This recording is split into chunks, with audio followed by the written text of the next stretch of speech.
Hey everyone, it's Friday and the last day of Unfortunately the Milk by Neil Gaiman, illustrated by Scotty Young and published by HarperCollins. So I have really enjoyed this story. I think it's fun, has a lot of cool things in it, and I hope you guys have as well.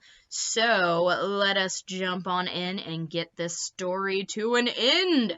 So if you'll remember correctly, yesterday, the father, after being stopped by the time police, which are dinosaurs, of course, accidentally transfers the milk from one time period to another time period to the same hand, and they touch each other, and everybody gasps.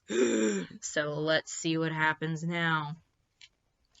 Unfortunately, the milk that had been in my right hand, which was the same as the milk that was already in my left hand, the same milk 15 minutes apart, touched each other.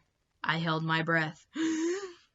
There was a fizzing noise and a mewing as if 100 kittens were being agitated in an enormous basket.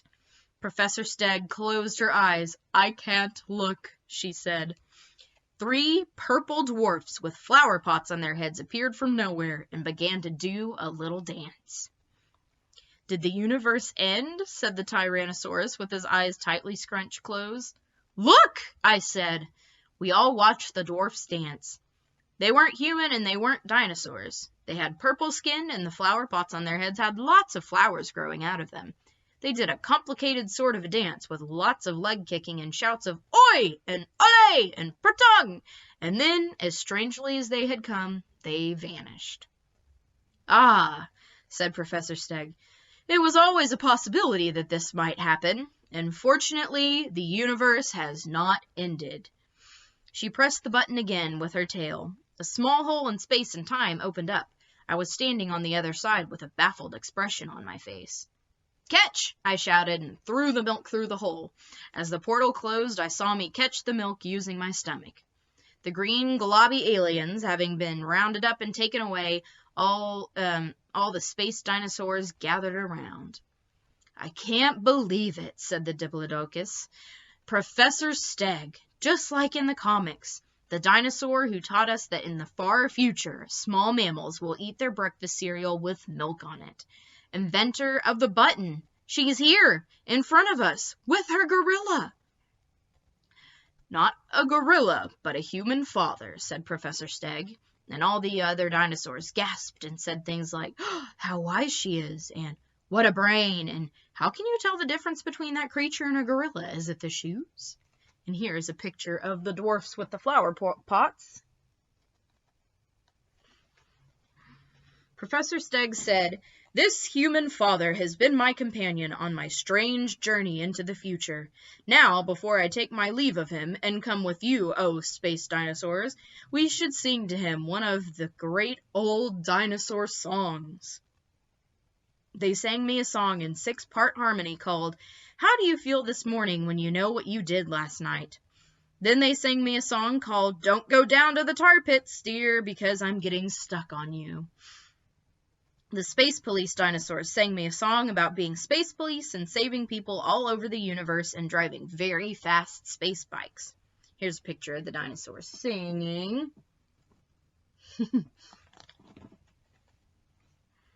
And then they all sang a song called "I've Got a Loverly Bunch of Hard-Hairy Wet White Crunchers," which was an ancient dinosaur song that had apparently been written by Professor Stegg's Aunt Button.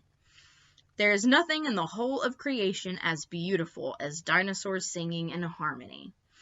"Now," said Professor Stegg, I shall go off in my floaty ball person carrier with my newfound dinosaur space police friends, and I shall explore the universe, and then I shall return to my own time and write a book about it." "You actually write several books," said the Diplodocus. "Professor Stegg's Guide to Everything in the Whole of the Future was my favorite. It's very inspirational." I said goodbye to all the dinosaurs. I thanked Professor Stegg for saving my life. "Not at all," she said. "We were both fortunate that you had the milk with you. It is not every container of milk that saves the world, after all." "That was me that saved the world," I said, "not the milk." And there he is. The space dinosaurs all had their pictures taken holding the milk and smiling at the camera. "What are you going to do with the milk?" they asked me. "Are you going to put it in a museum?" "No, I am not," I told them. "I am going to give it to my children for their breakfast cereal, and possibly I will pour some in my tea." Professor Stegg nipped back up the rope ladder and climbed into the gondola of her balloon. The last I saw of her, or of any of them, the whole inside of the saucer was fading into light so bright I had to close my eyes and look away. And then I was standing at the back door of our house, none the worse for wear. Fortunately, the dinosaurs had given me back the milk after they had their photos taken with it. So I came in, and here I am. Here's the photos of the dinosaurs. That was what my dad said. I looked at my sister, and my sister looked at me. There he is, waving to the dinosaurs. Then we both looked around the kitchen, at the calendar on the wall with the hot air balloons on it, at my dinosaur models and my sister's ponies, at my sister's vampire books, at the picture of a volcano I had painted when I was little, last year, and which is still up on the wall by the fridge. We looked at those things, and we looked at my dad. "You know, we don't believe any of this," said my sister. "We don't," I told him. "Not any of it. Especially not how you saved the world from being remodeled, or the pirates." "Not any of it," I said. My father shrugged. "Suit yourselves," he said, "but it was all true, and I can prove it." "How?" "Yes, how?" asked my little sister. "Well," said my father, putting it down on the kitchen table, "here's the milk." And there they are.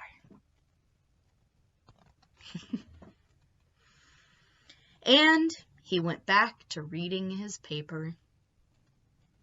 There he is, reading the paper. And there the kids are, ready to eat their breakfast with milk. Well, quite an adventure, don't you think? So I will leave it up to you guys whether you think the father did all of those things or not. It may seem a little suspicious, but you never know. Alright, so that is it for Friday and for this week of Bedtime Stories. I hope you guys really enjoyed it. I thought it was a really fun story. And I do not have what I'm going to read next yet in my brain, so if you think of anything, feel free to comment on any of these videos and let me know. I do have a couple of things that I might do. I just haven't made the decision yet. So I've got one in mind for possibly on Monday if I don't get any better suggestions. So feel free. Let me know. Write in the comments and everything. Miss you guys. I hope it's all going well in your world. And thank you again for enjoying another story with me. I will see y'all later. Bye. Good night.